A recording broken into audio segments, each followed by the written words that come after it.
Hello! Ahoy! Welcome to another fun-filled episode of Bottom of the Stream. My name is Adam. I'm Nick. Welcome. Oh, 3 welcomes this week. That's made up for the one last week. Oh, yeah. Yeah, it does, doesn't it? Evens itself out. You know, I'm just going to go really geeky now. You know, we do the thing where we start recording where we do the countdown? Yes. I never use it. Right, okay. We do it every week, and I never line up the audio with that. I always just do the hello and the ahoy because I know what the gap should be there. So we do it every week, but I never actually use it. It's just purely for your own just amusement. Little behind the scenes, bit of nugget there for you.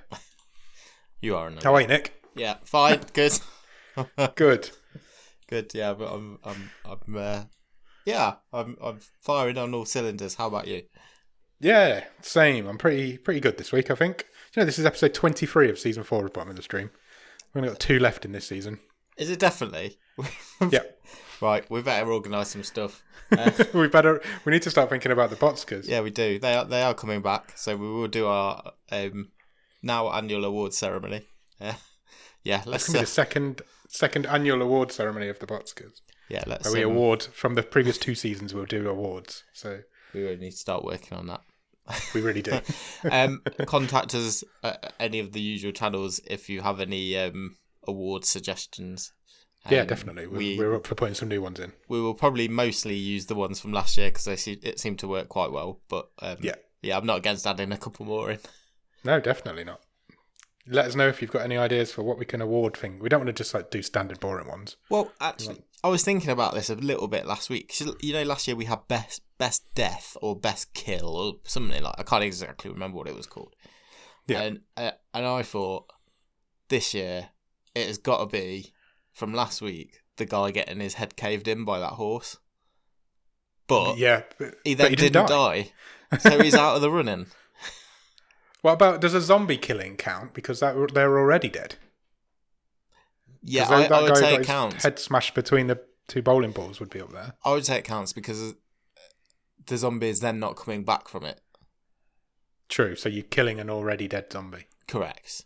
Whereas the guy from last week was definitely alive by the end of the movie. He was, 100%. I still am taking great issue with. And even had a really quick chat with Jordan from Grief Burrito today on Twitter. He slid into my DMs and I didn't feel a thing. And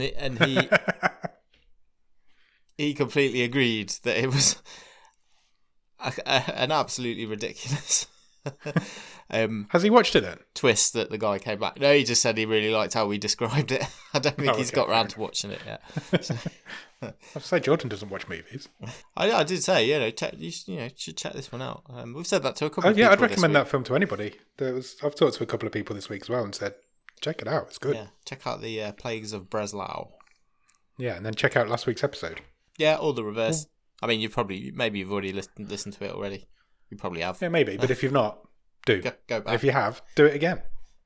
Maybe you're here because this is your first time and you really need to hear what we're going to say about this Swedish movie tonight. So yeah, if you are here and this is your first time, we are Bottom of the Stream. Welcome. Hang on, we're stuck in a loop. Nick, have you got any gossip? What you've been up to this week? I've got an update on the suspicious package from a couple of weeks ago. So, oh, really? Yeah. The one where you got PPE'd up for some flour? Yeah, yeah, sure. I'm not retelling the whole story again. Listen like 2 episodes ago. But I think it was the Alex Strangelove episode. I think it was, yeah. So last night we did. We had brownies online, and we were told to retrieve the package. Right. So brought it in, and we got crafty. Were you supposed to leave it outside until then? Oh no! It was in a different room. So when and got it, started getting some of the other craft stuff together. Followed the instructions. Guess what we've ended up with? What? Penguin. You what? A penguin. It's now a penguin. How? Well, so the black. I'm intrigued. The black bit of the bottle was its body. Yeah. And the red bit was its hat. And it's a penguin with a scarf and a hat on, all wrapped up for winter. Even though it's a penguin, it doesn't really need a hat and a scarf, does it? But anyway, and it's nearly summer. Yeah. So what was the flour for? Just to weight it down. So Oh, that was a red herring. I thought you were going to be baking something. Yeah, I know, which we have done in the past. Oh, but hilariously, at least one brownie who piped in at one point halfway through the Zoom call and said, "There's flour all over my laptop." Did she just open it and spill flour everywhere? Yeah, I think so. Amazing. Because you're going to be picking that out of your keyboard forever. Yeah, you're not getting that out. No. Get the Hoover. Did you? Have you got any pictures? I have got a picture. I'll put it in the Discord. Put it in the Discord. Come and join us in the Discord if you want to. You'll see the description. See the link in the show notes at the bottom of the page. Yeah, I was say bottom of the stream then, but that's this. You can see mine and my eldest daughter's crafty penguin, who we have named Penguino. Good name, strong. Yeah. Mexican penguin. Yeah. How about you? Something comedy's happened to me today. Oh, good. You know how my hair's getting quite long now? Yeah. It's a good 4 or 5 inches long now, and it's getting ridiculous. I've been at work today. I was compared to 2 different celebrities. Excellent. Told I looked like these 2 different celebrities. You're going to love this. Both of these celebrities don't look a single thing like each other, and neither of them look anything like me. So... Is one of them Jason Biggs? No. Okay. Wow, that's harsh. You have got a little bit of Jason Biggs about you. Do you think? So a little bit, mate. He hasn't got long hair. More so when you were younger. I don't know how to take that.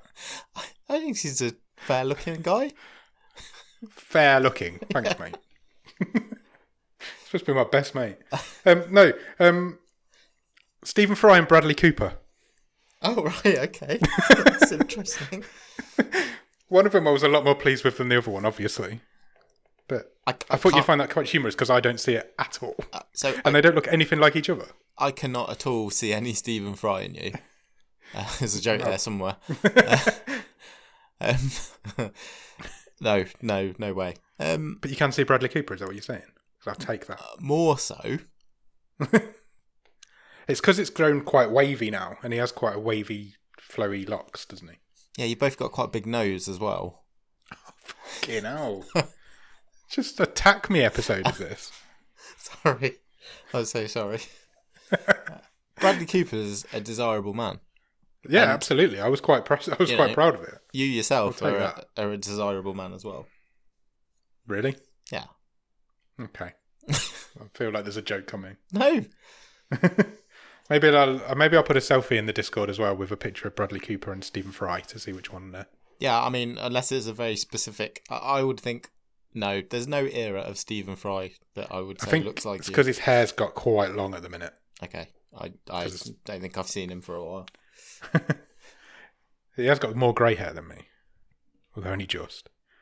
Yeah, I thought you'd find that quite humorous, so I thought I'll save that and let him know. See what he thinks. I do like that. Have you got any Netflix news? Sure, I'll go first because you asked. Good, because I've only got one. So, we love a documentary, don't we? Oh, 100%. A random Netflix documentary. Yeah.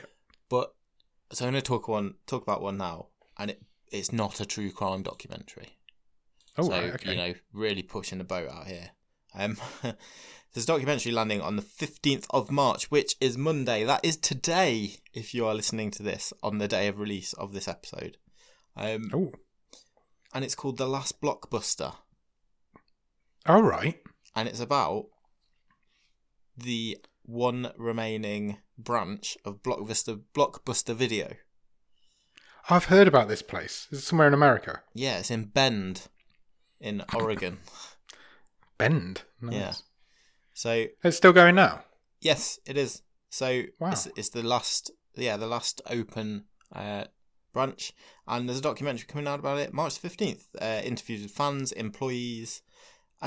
Also, interestingly, I don't want to give away spoilers, but I did a bit more research on this, and last summer for several the last 2 summers, for several weekends, they opened the store as an Airbnb. So right, they created a section in the store where they basically made a sleepover type area. There's couches and beanbags and all that sort of stuff, and you can just wander around, pick any of the tapes all night. Just sit and watch them. They've rigged a projector up and all that sort of stuff. That sounds like my absolute heaven. And they only charge $4 for the pleasure. $4? Yeah, but there is a catch. You have to get to Bend, Oregon. Well, there is that. Yeah, you have to be a citizen of Bend to do it. So you have to live there? Yes, you have to. So it would actually be quite a bit more pricey than that for me. Yeah, you have to be a Bender. Otherwise, you can't take advantage of that offer. I don't know if I need to bleep that or not. No, I don't think I'm going to. Oh, dear Nick, you made me cry. That's cool, though. Yeah, that is cool. It would be cool to spend the night in a video shop. What would you watch? What would be? Because bearing in mind, the newer stuff's not going to be on VHS. So, what would be the first film you watch? Well, I don't know. When did VHS stop? I think. I think you're going to have 99, 2000. I don't know. The first DVD I ever brought was Snatch. So, what year did that come out? 99-ish.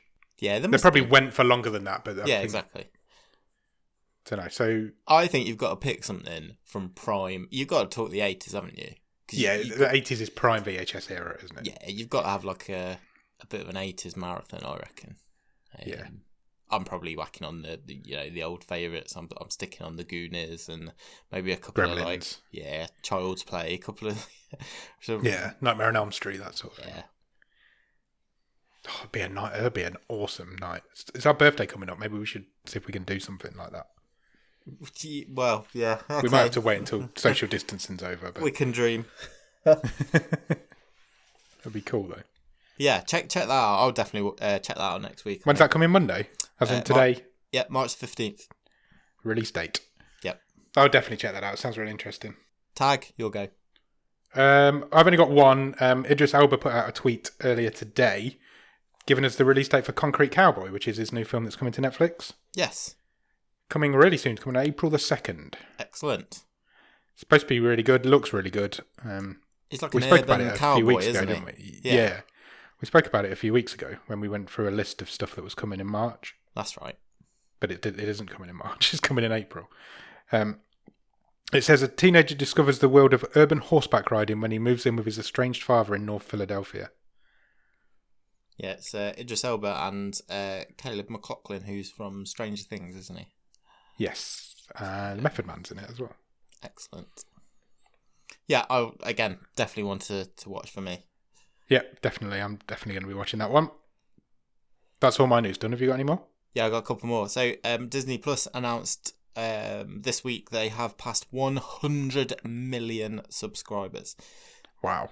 In basically just under 18 months. It's only been available here for a year, but a bit longer, obviously, in the States.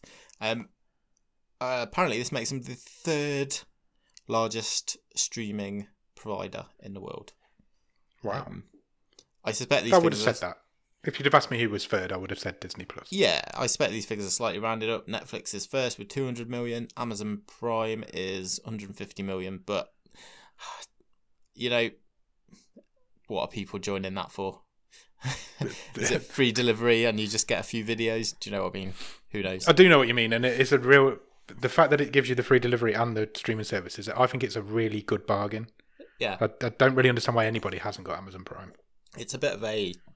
Yeah, it just means for this... It's a bit counting apples against oranges, isn't it, for this? But yeah, that's... It's a decent streaming service, though. There's a lot of good stuff on there. Yeah. But yeah, cool. That's interesting. I imagine Disney Plus's numbers bumped when the Stars launched. Because there's loads of good stuff on there. Yeah, and they've done a good deal for that launching as well. So yeah. I've got one more. So okay. I'm going to bring us back full circle. Do it. And talk again about defunct technology. Okay. And this has got nothing to do with Netflix. Okay, maybe it has slightly. I just quite like this story. So, I thought it was really interesting. So this week, Lou Ottens passed away. Do you know who he was? No. So he was a Dutch engineer, and he invented the cassette. Oh, really? And he also co-invented the CD. No way. Yeah. Who knew they were by the same person? Yeah, he worked for Philips, who's Dutch. He died this week at 94. So, wow. 100 billion cassette tapes were sold. Like, in the world. And 200 billion CDs. Wow. And this guy single-handedly invented one and helped invent the other. That's crazy, pretty amazing. So he's basically revolutionised the entertainment industry single-handedly. And then over the 80s and 90s. Yeah, so I was reading a bit about him today and found a couple of quite amusing interviews because he fucking hated cassettes.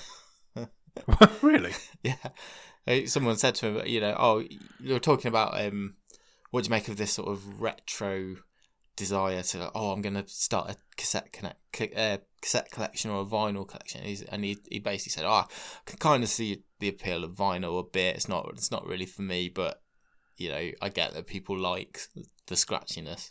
It was just like, no, cassettes are garbage. He's like, he did the old classic of, we've peaked. We won't get past the CD. It's just clear. It's the best invention.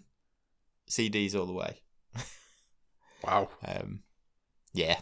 I'd love it if that interview was like last year. Yeah. He's so far out of the loop. He's like, yeah, we never be in CDs. It's fine. I mean, I think cassettes are garbage, though. To be fair, yeah, they just degrade over time. Yeah, exactly. So that was that was quite That's interesting. Yeah, there you go. Yeah, definitely. I did not know that. You've educated me. Every day's a school day. It is. It is on bottom of the stream. Anything else? That's me for news. That's newsed out. Have you watched anything good at the top of the stream? I watched a couple of things this week, just randomly. It's nothing new, but I may as well talk about them. A couple of movies. Okay. I watched The Favourite. Have you ever seen that? Doesn't ring a bell. What is it? It's the movie that Olivia Colman won her Oscar for a couple of years ago. Oh yeah, no, I haven't seen it. I know the film you mean now, though. And she plays Queen Anne, and then Rachel Weisz and Emma Stone play her handmaidens, I guess. Yeah. It's good. It's not as comedic as I was led to believe. Oh really? It's quite heavy. Oh wow. But Okay. but great performances. Is it on Netflix? No, Disney Plus. Right. Okay. It's on on the aforementioned Star. Yeah. Cool. And then I also watched Ocean's 8, which I've never seen, which is the most recent one of that series. So it's the all-female one. I haven't seen that either. Yeah, it was pretty good. Yeah? Good. It was a good Saturday night movie. Cool. Is that on Netflix? Yes. It's good. Good times. Yes, it was. Good. And also finished WandaVision, like I'm sure millions of other people. Oh, amazing show. Such a good show. It was great. I also love how many people wound themselves up into it being something absolutely earth-shattering. And in fact, it was just a really great show about coming to terms with grief and loss. Yeah. And I found it extremely satisfying.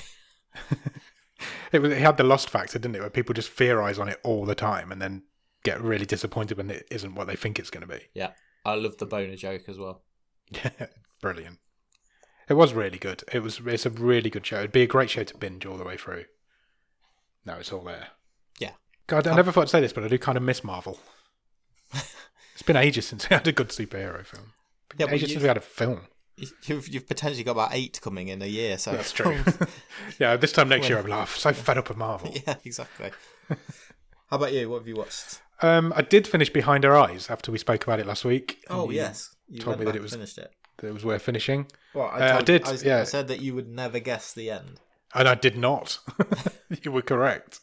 I told you I had a theory that I thought I might have one of the twists right, but nobody in their right mind is guessing what happens in that show in the last 3 episodes. Yeah, like I say, the article I read just sounded like it was as mad as a bag of badger nipples. It is as mad as a bag of badger nipples. The first 3 episodes and the last 3 episodes, it's like watching 2 completely different shows. It goes so far off a cliff. It's crazy. It's like, how has this show become this show? Is it so bonkers you've kind of got to accept it and go, it's fine? It's truly I'll go with it. bonkers. It's insane. And it just comes out of nowhere as well. And the ending is incredible. The ending is really good. I'll give them the ending. Because Okay. a few people have told me they saw it coming, but I don't believe them. Because I didn't see it coming. And I don't see how anybody could have saw what happens at the end coming. But yeah, check it out. It is a struggle to get through the first 3 episodes, but you're rewarded with the last 3, in my opinion. I may do. I'm not sure. I'm not convinced. But I do know what the ending is, like I say. But I do like... you know me, I love batshit crazy shit. And it is that. Completely is that. Yeah, but I don't know. It just sounds a bit gimmicky if it's just... Is it just sort of the last 10 minutes just is like... Throw everything else in the trash. No, not at all. It does. The ending does build over the last 3 episodes. Okay. And it does. It makes sense in the lore of the show, I guess. It doesn't come out of nowhere, but it just keeps piling up and piling up and piling up, and you're like, this is going some places now. And then the end really does go in a whole different direction. But it earns it, I think, in my opinion. You just got to get through those first 3. Okay, fine. I've also watched Your Honor, which is Bryan Cranston's new show. Oh, yeah. I haven't seen it all. I've only watched 4 episodes, I believe. What's But that's really good. Thoughts? It's really good. It's on Now TV in the UK. I think I don't know where. I'm not even going to guess where it's on in America. I think CBS. Okay. Yeah, it's good. The first episode's really good. It's Cranston playing the everyman who's put into a really difficult position again. So it's what he's excellent at. So it just works. I can tie it back to the show because Tony Curran is in it. Yes. He was in Caliber. He was the kindly local man who was in Caliber. So I am allowed to talk about it because it does have ties to this show. Caliber, the movie that is sitting atop our stream table and has been for a long time. Yeah, it has. Although it has come very close the last couple of weeks to being toppled. Yeah. It's only got 3 more chances to be toppled. But yeah, Your Honor's good. If you get a chance to check it out on Now TV, check it out. Cranston at his absolute best again. Excellent. Other than that, that's all I've watched this week. Do you want to go through the Netflix top 10? Yeah, let's have a rinse through that. We haven't done it for ages, have we? So no, I don't think so. So currently, the Netflix top 10 as it stands as of this evening, in at number 10 is The Crown. Still holding its place in the top 10. I wonder why that's back. It definitely hasn't been for a while. It's been a week for the Royals, hasn't it? Wow. Yeah, truly. Number 9 is Superstore. Yeah, I finished it. Have you? Well, no, but I've watched all of the ones that are on Netflix. Oh, okay. So is it not all there? No, there's 5 seasons on Netflix, and the 6th season is currently airing in the States. I see. Does it air over here anywhere, or will that just come to Netflix? So I think, having looked a little bit into this, because I was totally unaware of this show, it is on ITV2. Oh, right. Which is out of my field of vision, to be honest. Yeah. I don't think I've ever watched anything on ITV2. No, I'm not sure if I have. So, yeah, so it is on over here. Yeah, but that was news to me. Cool. Number 8 is a film. It's called Sentinel. No. Sentinel? Sentinel. Okay. Which I think it's, it might be Scandinavian. Doesn't actually say. It says transferred home after a traumatizing combat mission. A highly trained French soldier uses their lethal skills to hunt down the man who hurt her sister. It might be French. That would make sense, I guess. It's new to Netflix, so presumably it's only just come out. Nice. Sounds all right. Yeah. Don't know how it's got into the top 10, but it must be all right. It's a Netflix original. Number 7 is another film called Trial by Fire. I'm not familiar. It's Laura Dern and Jack O'Connell from 2018. It's done for 2 hours and 7 minutes. It says a woman who develops a close relationship with a death row inmate sets out to prove the man was wrongfully convicted of killing his children in a fire. Okay. Sounds heavy. That is exactly the plot of the book I'm reading at the minute. Oh, really? Yeah. Except the guy is alleged to have killed his parents. Anyway, that's a total side note, but that is exactly the plot. How strange. Well, maybe you should watch Trial by Fire and then don't bother with the rest of your book. Maybe. Documentary series, limited series is number 6. It's Murder Among the Mormons. Okay. Apparently it's really good. A couple of people at work have watched it, told me it's quite good, worth checking out. I just don't know if I can watch a Mormon program. Now I've seen the Book of Mormon. I just don't know if I could do it. I'll just be singing the songs all the way through. It's 3 episodes, 1 hour each. High stakes exploits turn deadly and shakes a global church to its core in this extraordinary true crime story. I'm definitely going to check it out. I enjoy Netflix's true crime stuff. I think they're really good at it. Number 5 is another film called No Good Deed. Okay. Which has got Idris Elba in it. Funnily enough. And how do you say that name? Tajiri P. Henson? Tajiri? Taraji. Don't know. A devoted mother who offers a handsome stranger help is caught up in a hostage nightmare when the man turns out to be a deranged escaped convict. It's from 2014. Okay. Number 4 is a TV show called The Bold Type. Ever heard of that? No, I really haven't. Nor me. There's 4 seasons of it on here. Oh, okay. At a woman's magazine in New York, 3 millennials juggle their career, romance, friendships, and big city life while finding their own voices. Is that just not Sex and the City? I mean, it does sound. It does, doesn't it? That it has a whiff of that about it. It's got 4 seasons, apparently. Oh, there you go. Number 3 is Snowpiercer. That's holding its place because a new episode comes out weekly on that. Oh, yeah, because I've watched a couple more of those. Have you? Yeah, I think I've got maybe 2 left in the first season. I never did finish the first season. And then might take a break. We'll wait for the rest of the second season to come up. Probably for the best. Yeah, because that gets released weekly. It sticks around in the top 10 for so long. Sure. It's quite a clever way of doing it. Number 2 is Behind Our Eyes, which we just talked about. And number 1 is a TV show called Ginny and Georgia. Yes, we mentioned that briefly last week. I think. Did we? I think we did, because I think we said, I'm fairly sure it was you I was talking about this, that it had been in the news because Taylor Swift had called them out for a sexist joke. Oh, yep. No, you're right. We did briefly mention it. So it says free-spirited Georgia and her 2 kids, Ginny and Austin, move north in search of a fresh start, but find that the road to new beginnings can be bumpy. Okay. Why doesn't Austin get his name in the name of the show? Yeah. I don't know. That seems very sexist to me. Maybe, gets his head ripped off in the second episode or something. I don't know. Maybe. It doesn't look like that kind of show, if I'm honest. And there's a picture of this kid's about 7, so I don't think he's going to get his head ripped off. That's what it wants you to think. Maybe. But yeah, that's your Netflix top 10 currently. Excellent. Some random shit in there that we've never heard of. So, shall we talk about this week's film? Let's do it.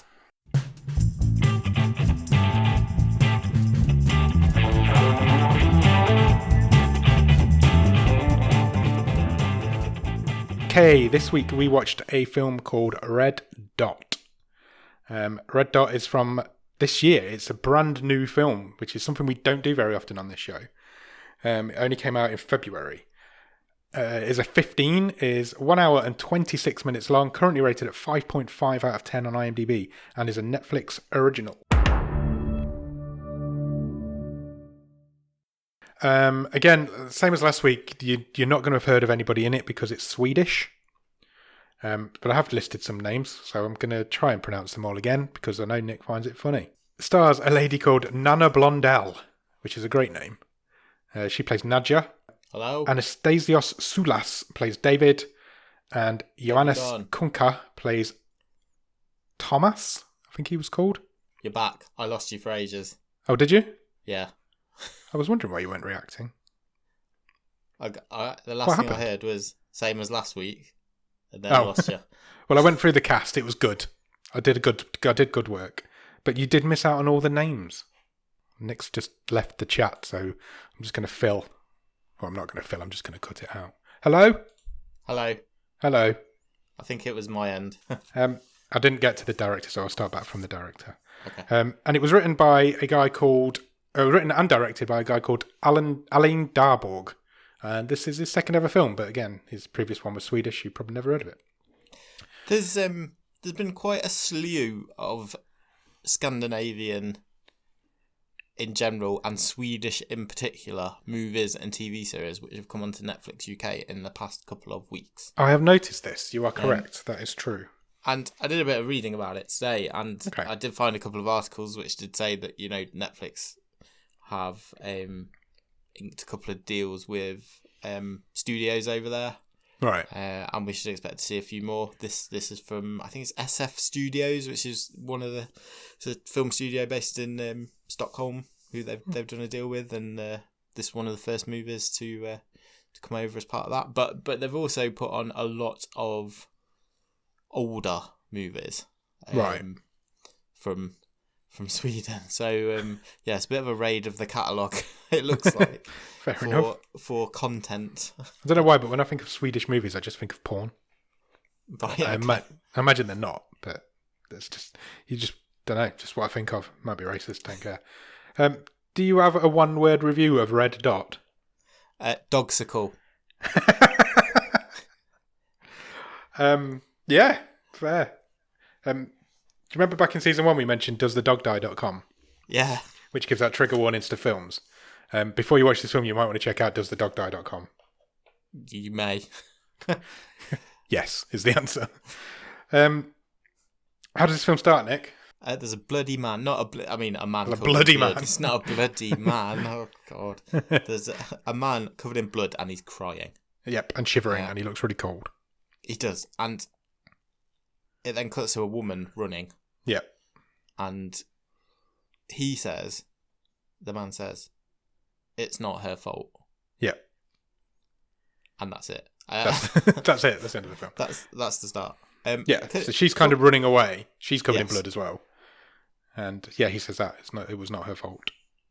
And then we cut to a university. Yes, it looks like I've written some sort of graduation ceremonies going on. There is, yeah. And David has graduated. David is our main male character. There's only two. There are more characters in this film, but it's pretty much carried by these two, isn't it? For the majority of it. David is. It is. You're right. You're absolutely right. David is graduating as an engineer. Yes. Yeah, Nadia's there to kind of cheer him on, see him graduate. Sure. And he does. And they go for a little drink afterwards, and he heads off into the bathroom. Yeah, well, just before that, they basically say, "Oh, right, now it's your turn to support me," because they're going to move to Stockholm. Yeah. And she's going to train to, I don't think we find out what at this point. No. But she is going to go and learn. Yeah, so he's graduated, so he can now support her while she goes and learns shit. Correct. He heads off to the bathroom, and whilst he's there, he makes a telephone call to the radio station. Yeah, it seems it's like the student radio station. Yeah, it's playing out in the foyer where Nadia's sitting. Yeah. And he's basically going to he's asked to dedicate a song to somebody. But he goes on and on and on about, and you can tell he's about to propose on the radio. But before he gets cut off. Yeah, I thought this DJ was a total D-bag, to be honest. Yeah, he just wanted to play the songs.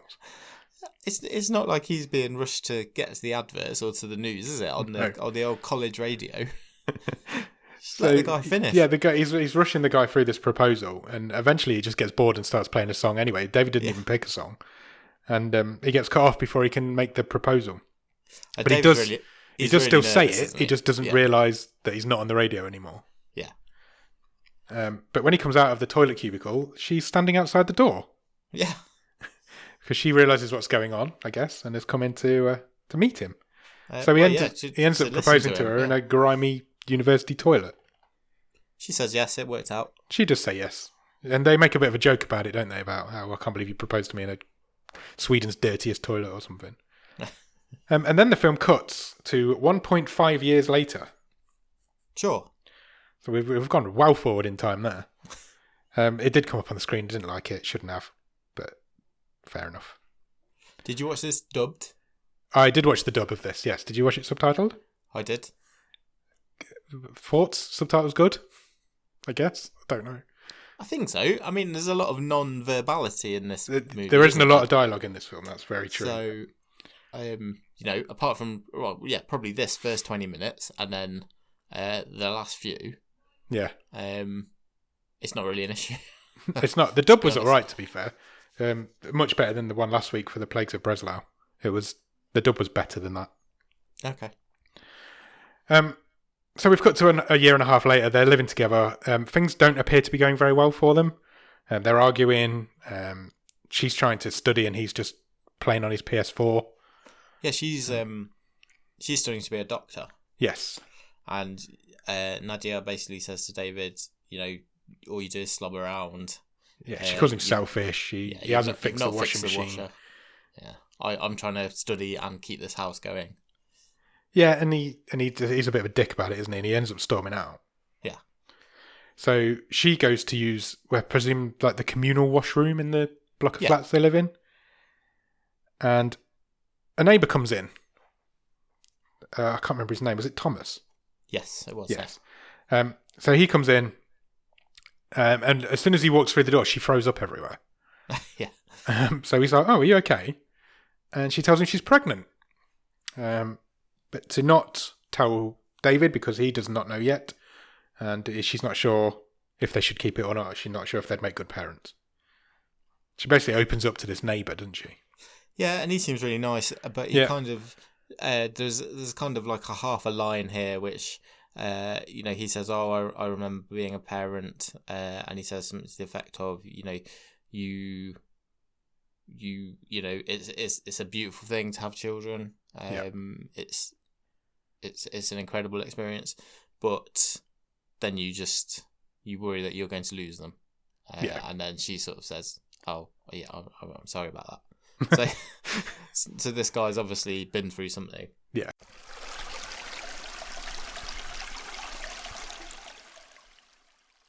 Cut to the next day. The next day, David wakes Nadia up with some breakfast on a tray, and he's left her a bit of a treasure trail, hasn't he? Yeah. So he's like, on the breakfast tray, there's a post-it note that says "Meet me in the bathroom." When she gets to the bathroom, it's like "Meet me on the stairs." Basically. Yeah. Well, in the bathroom, the washer's been fixed. Yeah. On the stairs, there's a load of camping gear, isn't there? Yeah. And it eventually leads her to outside the building, where he's sitting in the car with a dog. And he gets out of the car and he apologises to her. And he's like, "I've brought us some tickets for us to go on a mountain hike up in the mountains." Sure. It's basically trying to make up for his being a dick in the earlier scenes, I guess. Just trying to be the nice boyfriend. Cut straight from there to the journey. So there's no like preamble here. We're going straight to this mountain trip. She stops the car and has to vomit on the way, which she blames on motion sickness. And then they stop for some gas, some petrol. They do. And this is where the film really begins, I guess. They meet some creepy locals. They do meet some creepy locals. So far, so Caliber. I think we might mention Caliber a few times in this. Yeah, quite possibly. There's a very similar vibe. It's pretty much a remake. They meet, well, I've written down, meet a strange hunter dude. Randomly at this point, this wouldn't have happened for you, but at this point, one of the subtitles popped up. Okay. Just on the screen, just for no reason. When the first line that this hunter guy speaks comes up on the subtitle. And it never happens again in the whole film. It's just a bit weird. And he basically says, because Nadia goes off into the... No, she's filling up the car, isn't she? Yeah. Which, again, makes you think this guy's a bit of a dick. Yeah. He's just hanging around, isn't he? He takes the dog for a walk, I think. And the local says to him, "Oh, I like your dog. Can I say hello to him?" "Yeah, sure." And then he sees Nadia and he says, "Oh, she's quite nice as well." And I'm like, "All right, here we go. Here we go. Creepy locals." How did they end up at the back of his truck? Oh, the dog goes for a wee up his truck or something, doesn't he? Yeah. And this guy has got a dead reindeer in the back of his truck. Not Correct. just a deer, like a massive reindeer. So David gets back in the car. Nadia gets back in the car, and he's like, "That guy's creepy and weird. I don't like him very much." And and they were, but then it's the way he says. He says to her, "Oh, they've got a reindeer head in their boot, in their back of their truck." And I'm like, "Yeah, but is that weird? Because we're hunting in the mountains of Sweden. I imagine it happens all the time, and it's not uncommon to like." It'd be uncommon for me to like mount a reindeer head on my wall. But within the rules of this movie, It didn't seem that strange that this guy was definitely a hunter. Yeah. And he had a dead animal in the back of his van. Yeah. Yeah, exactly. Anyway. But David found it very strange. That's all that really matters. Then he pulls off a really dick move because he goes to drive away and accidentally bumps into this guy's truck with his car. This was badly filmed for me because it just made him look like a dick. Like, yeah, it was a dick. Yeah, and this just didn't come across. I think you could have filmed this a better way to accidentally scrape their car. Yeah, I think you're right. Because it almost looked like he'd done it on purpose. It almost did, yeah. He obviously didn't, but yeah, he kind of bumps the front corner of the car and scratches it. Yeah, he was driving this thing like Austin Powers in that trying to turn that buggy around. He really was. But he pulls over and has a quick look. He's like, it's fine, don't worry about it. Well, it's a battered up old truck anyway. He's probably not even going to notice. So I'm like, and then he just drives away. I was like, well, that's a real dick move. And they end up at their digs, I guess. It's like a bar, isn't it, that sells rooms? Yeah, it's an inn. That's what they're called. A bar that sells rooms. All right, I've not been out of the house for a year. I forget what things are called. And if we thought the gas station was creepy, yeah, this place is just creepy. A local pub for local people. Isn't it? Definitely, very much so. The barman tries to be friendly, but he comes across really creepy as well. Well, there's a woman that greets him first, and she storms off, and the barman comes through and goes, "Oh, don't mind her. She's just a bit racist. She doesn't really like the blacks." Yeah. Oh, we haven't mentioned that. Yeah, Nadia is a person of colour. That's very true. We probably should mention that. Because that is important to the plot. It is very much so. Also, the guys who own the truck that they've just bumped into are in this bar. David clocks them quite quickly. And he kind of panics a little bit. So I didn't think we'd ever see them again. But nothing comes of it. They check in. They get given their room, which was like up in the 300s, even though there's no way this inn's got 300 rooms. The barman also gives them a map, and he's like, this is the best hikes for this time of year."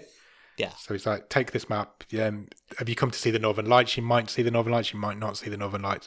Standard preamble for this type of hiking holiday, I imagine. Surely old David would have planned his route already. He was just relying on this chance tip-off from the barman. Yeah, but David's a bit of a drip.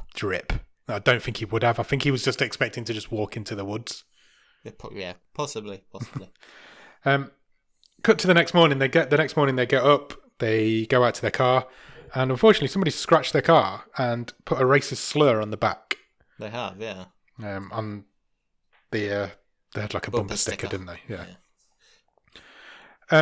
So they're not very happy about it. Nadia is very annoyed by this.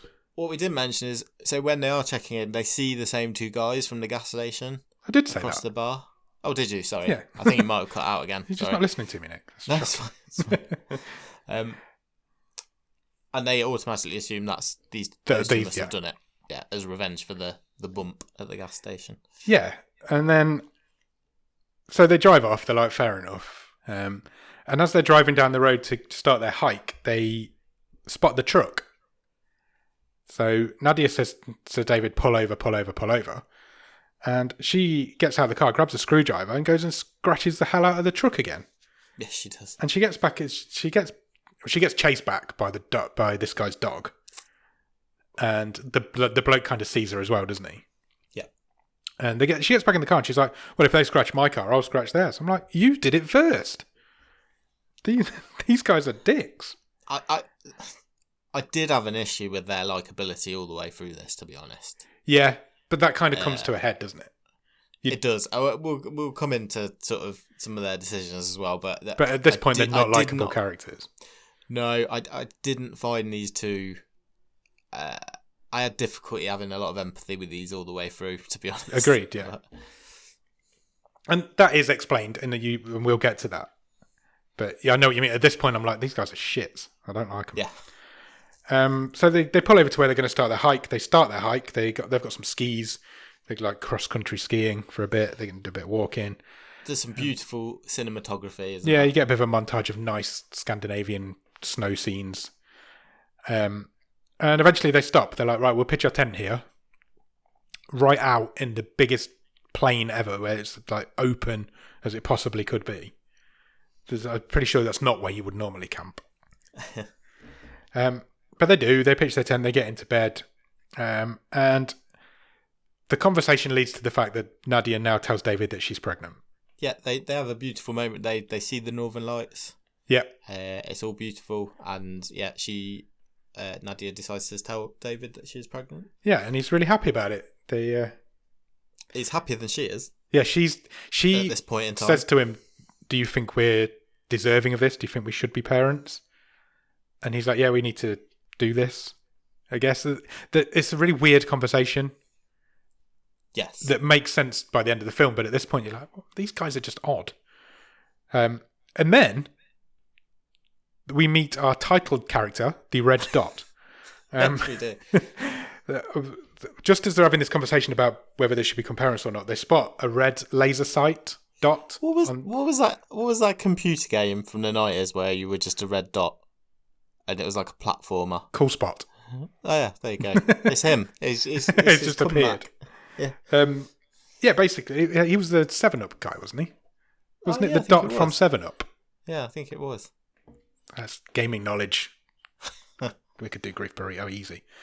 So there's this laser sight. It's on the inside of their tent, and it's a red, you know what I mean, like a red dot from a sniper. Yes, so, a sight, laser sight. Laser sight. I've actually got one in here. If we'd have been together, I could have shined one on you, and you wouldn't have even noticed. So they go out to investigate. They start screaming out into the night, like, "What the hell? Leave us alone!" She's like, "Oh, it must be. It's kids, isn't it? It's kids messing around in the middle of nowhere, in the middle of the night, in a snowy landscape." So they go out. It moves on and off them, doesn't it? Yeah, as they were like walking around outside trying to figure out what's going on. It's on her at one point, and he kind of dives in the way, and then it's on him, then it's on her again. Boris the dog is getting a bit angsty, isn't he? Yeah. He's sort of yelping a bit in the background. Nadia eventually, in the kerfuffle, Thomas pushes Nadia over. Yes. But it is an accident, but it's like, oh shit, it's just pushed a pregnant woman over. Now, I want to ask you something about the subtitles here. Yeah. Is Buzz Lightyear mentioned at any point? No, I don't believe so. In the dub, as they're screaming around and going, what the fuck, what the fuck, what the fuck, she says, what is it, fucking Buzz Lightyear? And I'm like, no, I'm sure what? That does not happen. And I was like, that something's lost in the translation there, because does Buzz Lightyear even have like a red sight? I don't even know. I'm pretty sure she drops a C-bomb at this point. Oh, I didn't notice that. In the subtitles. I'm sure she drops it on the cause maybe that's what they substituted for. Stupid she says, kids. "What is fucking Buzz Lightyear?" And she's like, "What is it, fucking cunt?" Yeah. It just threw me. I've even written it down. I was like, Buzz Lightyear? I'm really confused. Then there's a whistle. Yep. And the dog just goes for it. The dog legs it out into the night. Little Boris just... There he goes. Yeah. I think of another Boris who I could do with just... Going. Running off into the dark, never to be seen again. Ooh, political. Anyway. So the dog lays it, and then they hear a gunshot. So they think, right, we need to get the fuck out of it now. Yeah. So they start to pack up their stuff, but eventually they're just like, we need to just leg it. We need to run. Yeah, because there is now shots raining down on them in the tent. Yeah. They're not hitting them, but they're kind of around their feet and around the area. So they run into the night in the middle of this like snowy landscape. And it's obviously pitch dark because there's no lights around until a flare goes off. Yeah. And lights the whole sky up, and it looked amazing. It was really well filmed, that. It was really nicely shot, yeah. And it literally lights everywhere up, and you can see what's going on. And then there's a few headlamps, isn't there? Yeah. Well, lights, headlights. They're being chased by a vehicle now. Yeah, you can hear the engine. Yeah. I think another flare goes up as well. Yeah, it does, yeah. I've written here, they've got to some trees where it's forgotten to snow. Because they got into this like tree area, and there's no snow on any of the trees, even though it's like the snowiest place I've ever seen. Also, we have just seen through the beautiful cinematography that they are nowhere near any trees. I was hoping you'd say that. Absolutely non-insight. That's why I pointed out. Horizon to horizon. That's why I pointed out how, like, in the middle of this big open area they were when they started camping. Yeah, there was no trees anywhere around. And there's no snow on these trees when they get there. But anyway, they hide in these trees. They can hear the engines getting closer and closer. And then the gun starts going off again. And eventually it cuts to the next morning. Well, they hear the dog again. Oh, yeah, no, sorry, we're not at the morning yet. I think a few hours pass because they're like, it cuts to black and then cuts back. And they're like freezing, teeth are chattering. They find a shed, don't they? Yeah. Again, where from? No idea. Yeah. But yeah. They wake up and they're sort of 50% of a Jack Nicholson at the end of The Shining. Yeah, pretty much, yeah. And then they have a debate about whether they should go for the car or the tent. And Nadia wants to go to the car. No, Nadia wants to go to the tent. David wants to go back to the car. Obviously, they go back to the tent because going back to the car would be stupid because the car keys are in the tent. Yeah, and David's an idiot. She does point out. She does point out. So they go back to the tent. And I believe they think they're free and clear now because they've left it a few hours and nobody's been anywhere near them. So they go back to the tent. Nadia waits outside whilst David goes inside. He comes out again and he vomits all over the floor. Yeah, so we're seeing that from her point of view. From her perspective. Yeah, she's stayed a little far back, hasn't she? The weather's also taken a turn for the worse. Yeah, it's proper like snowing now. Yeah. Like proper blizzard snow. So Nadia goes over to David to see what the hell's wrong with him. There's a lot of blood on the snow. Yeah, there's blood everywhere. And he's like, whatever you do, don't go in that tent. So Nadia goes in the tent. And inside the tent is the dog's head. Yeah. Just there, sitting on one of the sleeping bags. It's frozen and just it hasn't got a body anymore. It's pretty grim. I mean, it's pretty grim. I'm hoping it's a practical effect. Yeah, I imagine poor little Boris didn't have his head chopped off for the lols. It's not that method. No, I would hope not. But yes, the dog dies. Yes, it does, unfortunately. Nadia does not go out of the tent and vomit. Nadia goes out of the tent in a fucking rage. She's like, I'm going to kill everybody. She just loses her shit, basically. She's screaming out into the night that she's going to kill these people. David goes back into the tent because he needs to find these car keys. And he does. He gets his hand down, puts his hand down, gets these car keys. And he gets his arm caught in a small bear trap. Yeah, so he leans across his sleeping bag. Yeah. Moves the dog head out of the way. Puts his arm on the floor and, right round his elbow, bear trap. And it made me sit right up. It did me as well, to be fair. It was like, I did not see that coming. Yeah, it was. It was a real, ow. It was quite a good little effect as well, to be fair, because you could tell it was really in there. So he screams at her to help. And she does. She comes in. She manages to pry the trap open, get it off him. And she's been training to be a doctor, which is quite helpful. So she gets a bit of foam and she straps a bit of foam around him. It's the camping mattress foam type thing. Because what we didn't mention is apart from the sleeping bag and the roll mat, everything's been taken out of there. Oh yeah. There's nothing left now at all. So no clothes, no torches, no food, nothing. Except the car keys were there. Okay. But I don't. Not that it's ever any important because they never get back to the car. She sorts him out basically, and they think, right, we'll head back to the car now. But obviously, it's a whiteout out there. It's completely blizzard conditions, and they've got no idea which way they came from because they're not skilled at this. But they never really get lost. To be fair to them, do they? No, they don't. But they don't know where they're going either, do they? No. They're just kind of wandering around aimlessly. Well, they are, but they do get to where they do get somewhere. It's never an issue of the issue. There is never an issue in this film of we don't know where we are. Yeah. But anyway. Yeah, fair point. Suddenly, another gunshot goes off. Yes. And they hit the deck. They go down. They get under cover, and David recognises the gun from the sound of the gunshot. Because he plays Battlefield on the PS4.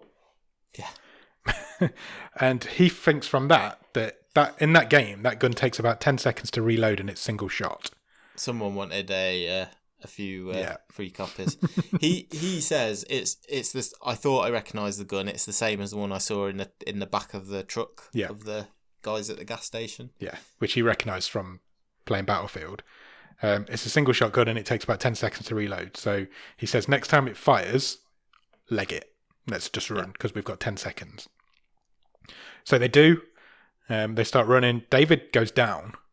Now he gets shot in the shoulder. He does. And Nadia keeps running because to me it looked like she didn't even notice that he'd gone down. Correct. She's like, he goes down. She keeps on legging it. And eventually there isn't any visibility though, to be fair, there isn't. And he didn't really scream either. So she notices eventually that he's not there, so she starts shouting out for him. Unfortunately, it appears that she's stepped out onto a frozen lake. Yep. And it starts to crack. So she does what you should do. She gets low and she spreads her weight. And David's now shouting her, and they can hear each other now. So he comes towards her, and she's like, "Watch out, it's all ice. Don't come on this ice." And he completely ignores that because these two do not listen to each other at any point in this whole film. I liked this shot though. So it was really good. We're looking at Nadia in the midst of this snowstorm. Yeah, they can hear each other, but not the detail, I guess. Yeah. So he's either not heard or chosen not to heard that her warning about being on an ice covered lake. So we see the shot looking at her face, and then just over the back of her, over her shoulder, we can see David's shadow, and it suddenly disappears into the lake. I thought it was cool. It was cool. It was some of the cinematography in this is really good. Yeah. So she crawls over to where he's just gone under the water, and I don't know if I could do this. She puts her head under to look for him. Yeah. I think I'd struggle. I think, he's gone now, isn't he? I think that'd be the end of it. Oh man, harsh. I just don't think I could put my head under freezing cold water. But she does, and she does it 3 times. And eventually she finds him, and she manages to drag him to safety. They are very cold. He's now they're both wet. He's soaking wet. Yeah. And they walk off into the night, and they find an old cabin shed type thing. It's an emergency shelter because it's proper kitted out. Yeah. It's got first aid kits. Yeah. It's got fire. Blankets. It's got lanterns. Fire. It's got lanterns. A phone. It's got an emergency phone straight to the mountain rescue. Yeah. They've looked out big style. They really have, yeah. So she strips all his clothes off him, lights a fire, lights the lights, and calls for help, all in one little scene. And they say, yep, we know exactly where you are. But we can't come until the storm's over. But just sit tight. Sit tight and we'll come to you in the morning. So, okay, we'll do that. So they have a bit of a night in. She finds a stethoscope and... She sews him up. Yeah, she does. She sorts him out. She finds a stethoscope and she has a listen to her baby. This doesn't work. Does it not? She wasn't pregnant enough. She wasn't pregnant enough? No. What do you mean? So the baby was too... I see what you mean. The heartbeat of the baby. The baby wasn't old enough, you mean? Yeah. Oh, okay. How pregnant was she? I don't even know. Well, I don't know. Well, me and my wife watched this and we both just dismissed this instantly. Okay, fair enough. A bit ridiculous. Well, I wouldn't know. I've never been pregnant. Okay. But they hear the baby's heartbeat. Both of them do. It all seems good. It's quite fast. And he says to her, "Are we having a hamster?" Yes. Because apparently hamsters have fast heartbeats. Yeah. He calls it like Herman hamster or something like that. Which, then they both just fall about in fits of giggles. Yeah, they're kind of over what's just happened to them. Yeah.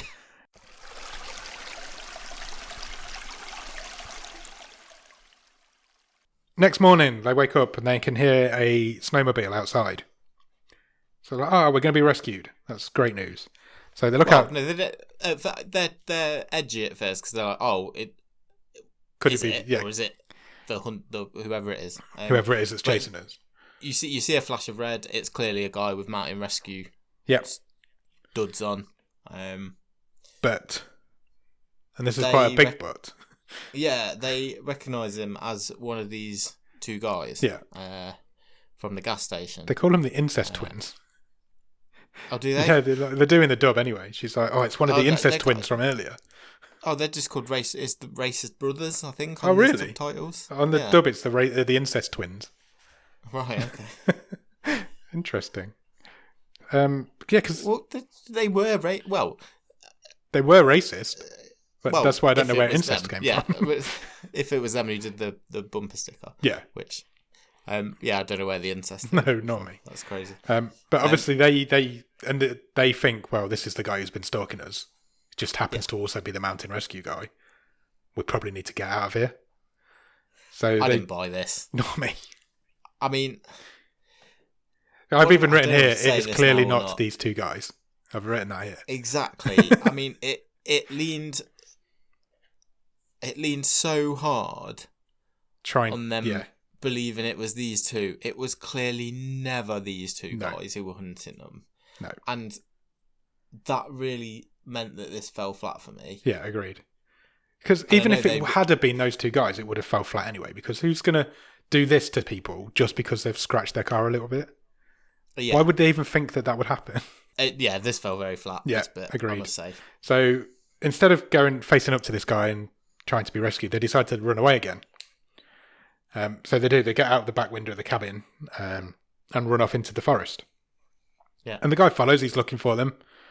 Well, they've left a lot of tracks. Yeah. So he's like, these people need help. I'm going to go and help them because I'm the mountain rescue man.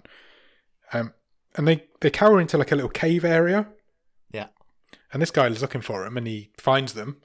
And then Nadia shoots him with a flare gun. Yeah. Sets the poor guy on fire. It's pretty grim again. It's really grim. Guy stumbles backwards. It's like, holy shit. Into the snow. It's like, what the fuck? And then he's on fire. Inexplicably, he doesn't roll over. No, he doesn't. That's true. I presume he did do, but it's just not on camera. I don't know. But they did cut away from him quite quickly, but they just leave him burning in the middle of this woods. What was the thing behind them in the hole? I don't know. I didn't notice anything. What was it? There was like an animal behind them. Oh, was there? There was one shot, and again that didn't. Yeah. I didn't even notice something that. behind them in the burrow, I like missed a big. I don't know, it was a fox or a bear or a reindeer. Gruffalo. I don't know. A gruffalo. I've written here at this point, as they escape, David hears the smoke monster from Lost and then collapses holding his head. Because it made that really weird noise that the smoke monster used to make. I just put he has some sort of episode. Yeah, he collapses and holds his head as if his head's about to explode. He starts saying, he's in my head, I see him everywhere. And I'm like, what's happening? Yeah. Your wife's just killed a man. I think he's just having a panic attack. Yeah. Because he gets over it pretty quickly, because my next line says, now he's okay. And they also, why didn't they go back for this mountain rescue guy's snowmobile? Very true. Anyway, carry on. Sorry. Yeah, so straight after that scene, he's okay. He's not okay because he's still losing a lot of blood. He's still weak. He's freezing. But he's got over his seizure, whatever he was having. And they have the conversation about whether they should be parents again, and he doesn't think they should now. He's changed his mind. And then he's like, I can't go any further. I'm just going to stay here. But she says, no, she's got a map, hasn't she? Yeah. Which I presume she's nabbed from the shelter that they were in the night before. Yeah. And she says, look, no, this is where we are. Let's remember that weird creepy barman from a couple of nights ago. Yeah. He mentioned his cottage, and sometimes he hosts hikers. Yeah. Who've just come in from the plains. It's not that far. Let's aim for that. Yeah. And yeah, that's the plan basically. Yeah. So at this point, did they find like another building or something at this point? Because this other guy shows up now, doesn't he? That's just before that's just as they're getting to this. There's a bit of a walking montage, and like you say, they have the conversation about deserving to be parents. Okay, and then they get to this cabin. And she just drops a line where she says something like, "Let's get home, and then you can call them," or whatever, something like that. Yeah, which again doesn't really make sense. We don't know what the hell they're talking about. Yeah. So Nadia goes off she leaves David there because he can't go any further. She goes off to investigate, and the other incest twin, racist brother, shows up. Yeah. And he's got a gun, and he's like, what the hell's happened to you? Are you okay? He actually looks quite concerned to say what the hell's going on. And then David kills him. Yeah. He sneaks up behind him with a rock, doesn't offer any explanation, just bashes his head in with this rock. So they've now killed both of these guys. So at this point, we're like, yep, that was definitely a big red herring. So we now need to know what the hell is going on. So this time they do take the snowmobile. They do take the snowmobile. And they get to this cabin where this barman lives. Yeah. And he happens to be there. So they actually get inside before they even check to see if he's there. And she's like, call an ambulance, get some help. I need some help. So he goes to the phone. And she overhears him, and he's not calling for help. He says, "They're here now. Please hurry up." Yeah. And she's like, "What the fuck?" And so we know now that the barman may be involved in whatever's going on. So he pulls a knife on them, and he locks them in a bedroom in this house. And he says it'll be over soon. Yeah. You just got to wait there. You just got to wait there. It's all going to be over soon. And in this bedroom, there's loads of pictures of them all over the walls. Yeah. Not recent pictures either. Pictures of their actual normal daily lives. Yeah, somebody's been stalking them, basically. Having dinner in a restaurant and all that sort of stuff. So before we just say the next bit and the sort of twist, I guess. Yeah. I mean, I called about half an hour previous to this who was behind this. Yeah, me too. Because there's only been 4 people in the whole film. Exactly. And we know it's not the racist brothers. Yeah. And again, it really affected the suspense of this. Yeah, agreed. Because, there wasn't any. No. Like you say, there's 4 people in this film. It had to be who it was. It was Thomas, the guy who lives next door to them in the block of flats. Yeah. He walks in at this point. And you're like, well, yeah, of course it's him. He's the only other person who's been in the film. But we still need to know why, I guess. He talks again about having a dead child. Yeah. And then we flash back to the proposal in the dirty bathroom at the beginning of the film. Immediately after the graduation. Yeah. 1.5 years ago. So we're there, and then we're in the car on the way home from there. And they're all excited because they've just got engaged. They're getting all frisky whilst David's driving. She's trying to undo his trousers. And then suddenly they run over a child. Yeah. This kid in this big yellow rain mac gets wiped out. Bright yellow puffer jacket. Are we sure it wasn't the same kid from Caliber? Possibly. This film basically is just Caliber, isn't it? It's almost exactly the same story. It's just told in slightly different order. And not as good. Dead. Kid's dead. Yeah. Nadia gets out of the car. Kid's dead. They get back in the car. Nadia's like, we need to call the police. And David's like, let's just go for a drive. Yeah. And we'll decide. He's already lifted the clutch. Yeah. They're already rolling at this point. And he's like, we'll just drive around for a bit, think about what we're going to do, and we'll go from there. Later on, they're back at home. They've obviously not called the police. Nadia's sitting with her phone. She really wants to call the police. But he talks her out of it again. He says, I just need a bit more time. Yeah, just give us a bit more time. And this is obviously what's been affecting them all the way through. Why they were arguing at the beginning, why they're not sure if they're ready to become parents or not. This whole reveal comes now, doesn't it? Yeah. Cut back to what actually happened now. So the kid is with his dad, who was Thomas. Yeah, it's a flashback from Thomas's perspective, yeah. And they're flying a drone out in the forest. Sure. And the kid's following it. He's like, Thomas is flying it, the kid's following it.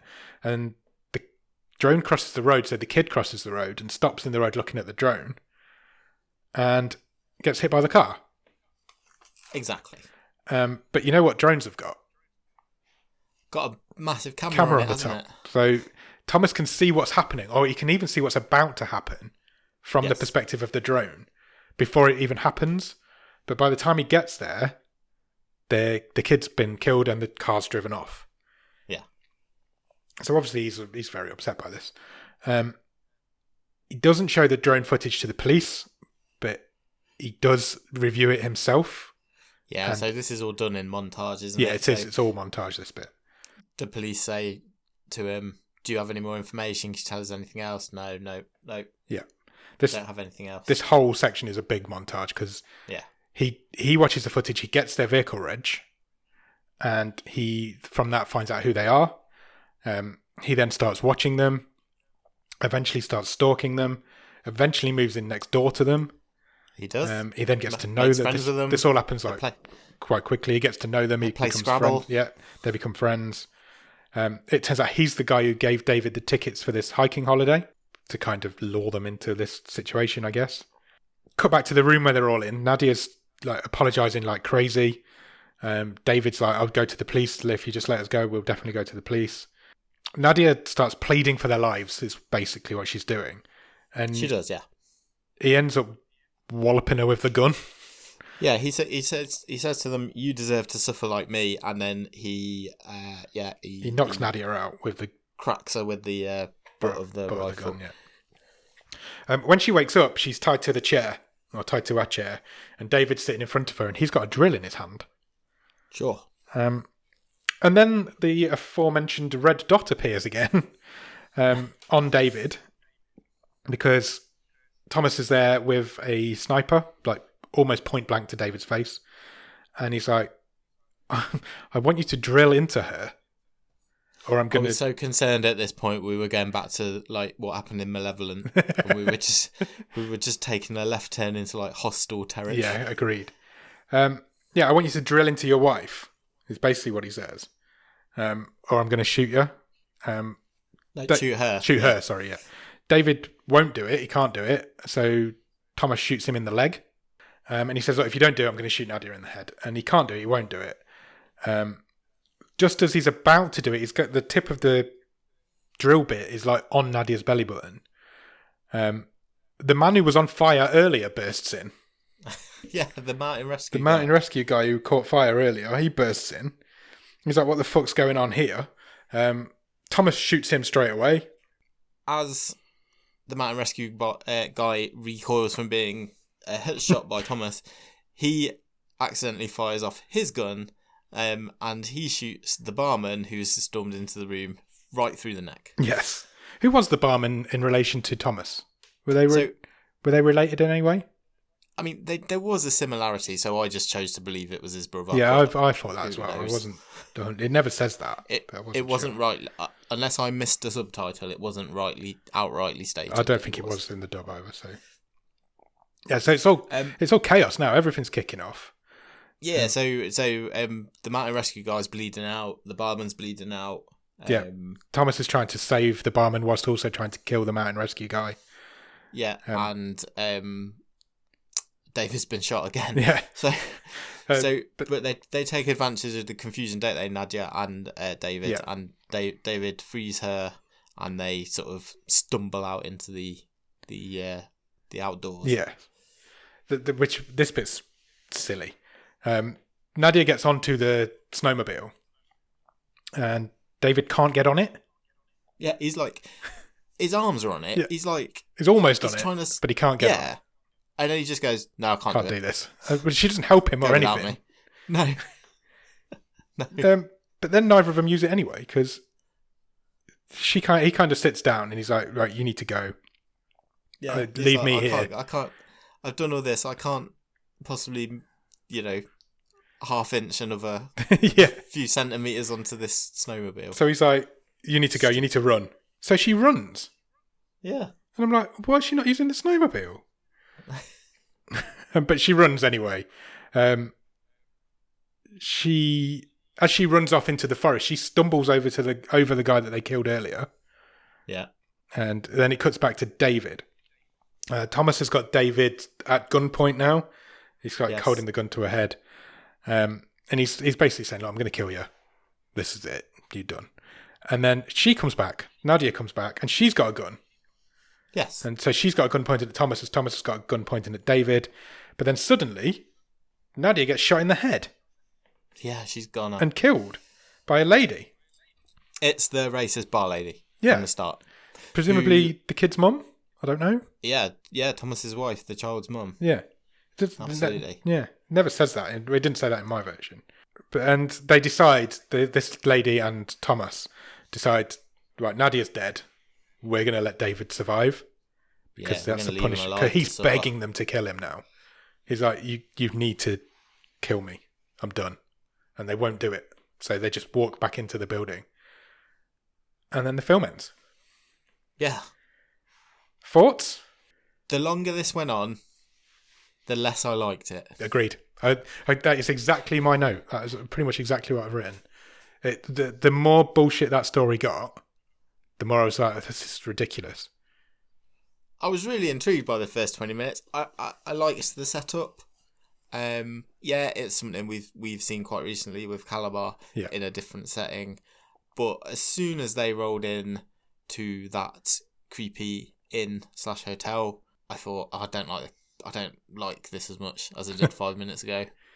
And then that just kind of exponentially increased that pattern. There's so many coincidences. Like, they keep conveniently running into these, I will call them brothers. Who they thought were responsible for the whole thing. Because there's so many times in this very short movie that they could have been rescued. Definitely. And it was just sheer coincidence that they didn't, because they were so steadfastly believed these guys were trying to kill them because of the car. But it would have been their fault. They scratched the car originally and then went back and scratched it again. And then they try and make out that these two guys are the bad guys. And I'm like, so Nadia and David are the bad guys in this film. And now it makes you think that, well, these guys so egotistical that they think it's all about them, and that's why they're trying to be killed. No, bollocks. And then, like you say, there's only one other person in this film, so there's absolutely zero. The reveal completely falls flat. Yeah, because there's zero tension, because it had to be the neighbour, because he's the only other person we've seen in this movie. Yeah, the neighbour and the barman were the only two, and it turned out to be them too, because they're the only two people we've ever met before. And I even hate the ending, because what the hell? They've left David alive. What the hell is to stop him just ringing the police when he gets home? He knows exactly who's done it. He knows exactly the location. He can tell them where all the bodies are. I think the thing you're supposed to think is that he isn't going to get home. He's just going to die because he had been shot and caught in a bear trap.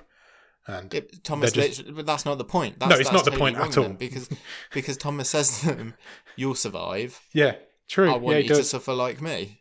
Yeah, so he's not going to die. That's the whole. It wants you to think he's going to live and he's going to have to remember this. Yeah, but he's still going to take the others down. Surely, it's just stupid. It is stupid. It's not even that good. It's not entertaining. It's just like, if you want to watch a film like this, just go and watch Caliber. It's loads better. Why is it?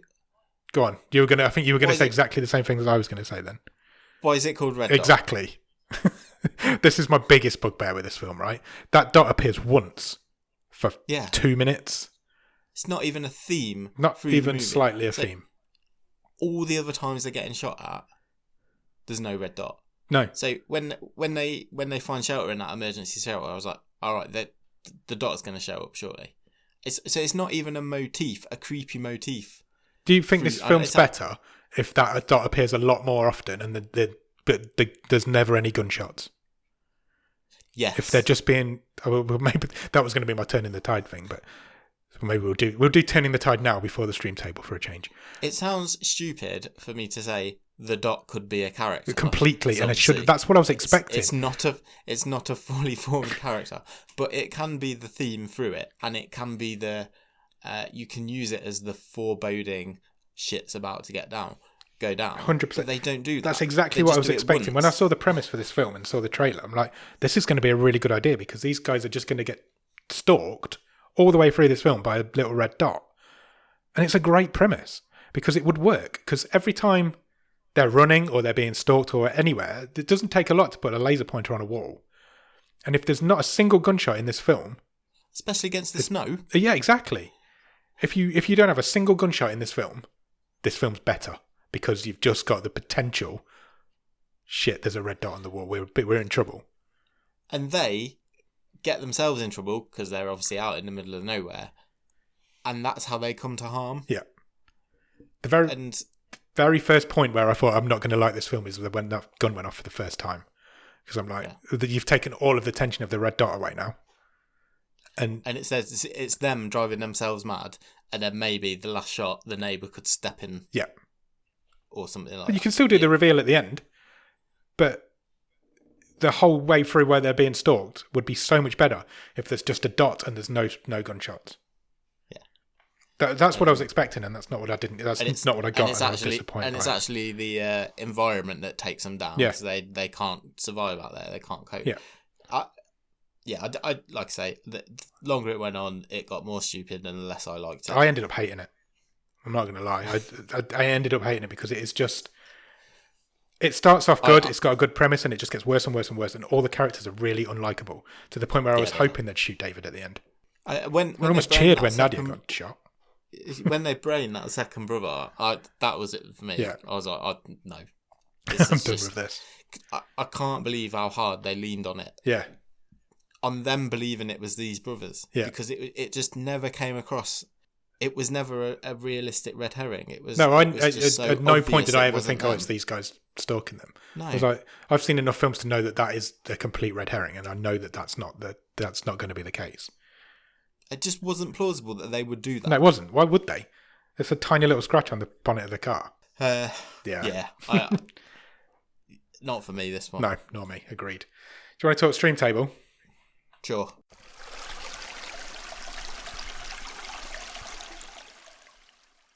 Where are we thinking? I don't know because I'm not really sure. It's bad. I'm not sure how bad it is compared to some of the. Do you want to go bottom up? Shall I do it different? Shall I go top down? Because, please, but not from the very top. What I'll do, I'll start at 10, and we'll say, is it better than that?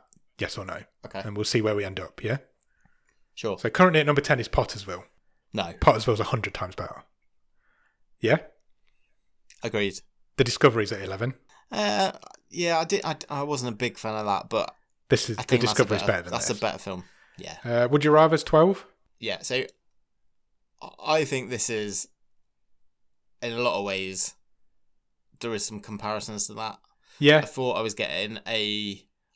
with Red Dot I was getting quite a high concept bit of something with a bit of wits about it, and it ended up being a stupid horror kind of movie. But it's not as funny as Would You Rather. No, Would You Rather's better.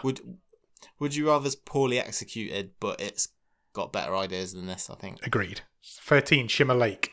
I see my previous comments about Would You Rather. That applies for Shimmer this Lake's one as better well. than this film. 14 is Hungerford. Yeah, I think that's maybe where I sit. Well, just above it. You think this is better than Hungerford? Yeah. So, okay, so let's keep going. 15's Results. Yeah, well, I'd have that of maybe a couple higher anyway. 16's iBoy. So we're not going this far down, you don't think? I think it's in that wads, isn't it, for me? It's somewhere between Hungerford and iBoy. Yeah. Agreed. Personally, I think iBoy is better, but I don't think Results is. So, so maybe Results is in the wrong place. But but that's a bit of an outlier because I quite liked it and you really didn't. Yeah. So we same with iBoy. I quite liked that and you really didn't. So yeah, I didn't enjoy that. I think Hungerford's better. Personally, I would watch Hungerford again if I was going to watch one of them. Well, Hungerford's got that chintz. Yeah. It's got that. It's terrible. It really is terrible. But you can get enjoyment out of it. Well, at least we got some enjoyment out of it. Yeah. So, Results or iBoy? I'd have it under Results, above iBoy. But I'm happy with that. I think that's pretty much what I'd do as well. I think, as much as I don't like Results, I think it is better than this. Let's put it. Probably the only other thing I've not mentioned on this one, I wasn't really impressed with any of the performances. No, not really. I mean, I get a slightly different perspective on that on the foreign films because I don't really get to see the performances. But yeah, okay, let's put it there. So, under Results would be 16th. Okay. From 23 films, which means we've already turned the tide on it. We're just saying use the red dot more. Yeah, just go a bit more psychological. Yeah, but exactly that. Just if you use that red dot more than the gunshot, not knowing what this is. Yeah, drive them insane. Cool. That's an easy fix. That makes this film. It doesn't make this film good, but it makes this film a lot better than it is. Right, we need to pick the 24th film in the stream table. Let's do it. Do you want me to press the randomizer? What are you looking for? What do you think would be good? Let's go for I feel like we've not done a comedy for a while. a full-on stupid comedy. Stupid comedy. We've had a couple of rom-coms, haven't we? Yeah. But like just some. We've had a lot of high school comedy this season. Stupid. A bit more absurdist. Okay, let's see what we get. I'm going to press the button. Are you ready? Yeah. It has picked a film called White Girl. Okay. Any ideas? None whatsoever. Do you want to have a guess at what you think it is? I now just got white chicks in my head. Which has got to be one of the worst movies. Yeah, hopefully it's not that. No, go on, tell me. Netflix describe it as a college girl romping through New York City in search of cocaine and other highs finds something real to grasp, only to see it potentially slip away. Okay. There's a review on, when sometimes posters put reviews on the poster. Sure. It says the most explosive portrait of New York City youth since Kids. Oh, right, okay. Have you seen Kids? Many, many years ago. Yeah. Shocking and sexy as hell, apparently. It's a sexy excellent. crime drama. Even the poster's two people having sex up against a wall. Lovely. And it's an Plenty 18. naughty for us. So, penultimate episode of season 4 of Bottom of the Stream is going to be a sexy crime drama. Let's do it. So yeah, go and check out White Girl. In the meantime, check us out on Twitter, Instagram, and Letterboxd. I forgot the word for Twitter then. Twitter, Instagram, and Letterboxd. The username is all the same, at BOTS_podcast. Our email address, if you want to get in touch, is bottomofthestream@gmail.com. And the Facebook is facebook.com/bottomofthestream. If you want to check out the website, that's www.bottomofthestream.com. On there, you'll find every episode we've ever recorded, all 4 stream tables, which are now all pretty much complete. And you could find last year's Botsker Award winners if you want to. They're all on there. And there's loads of good stuff on there, including merch if you want to buy some Bottom of the Stream stuff for your loved ones. And then go over to Patreon. Patreon.com/Bottom of the Stream is the link to that. On there, for a couple of quid every month, you'll get the newsletter. Nick writes every month. You'll get some early access to the episodes. You'll get bonus episodes. We haven't done a bonus episode for a while. We should probably do one. Loads of other cool stuff. And you'll even get a wild card if you come in at a certain level. And also come and join us on Discord. The Discord link will be at the bottom of these show notes.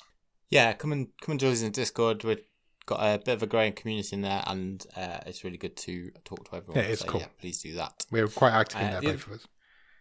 The other thing that we would ask, if you do have a spare couple of minutes, is leave us a review on any of your places where you get podcasts from, i.e. Apple Podcasts, Podchaser, Podbean, Spotify.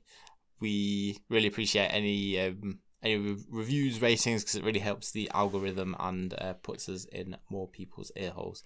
I mean, I don't know if anyone has one of these anymore, but there definitely used to be a lot of laser pens around. I've got one.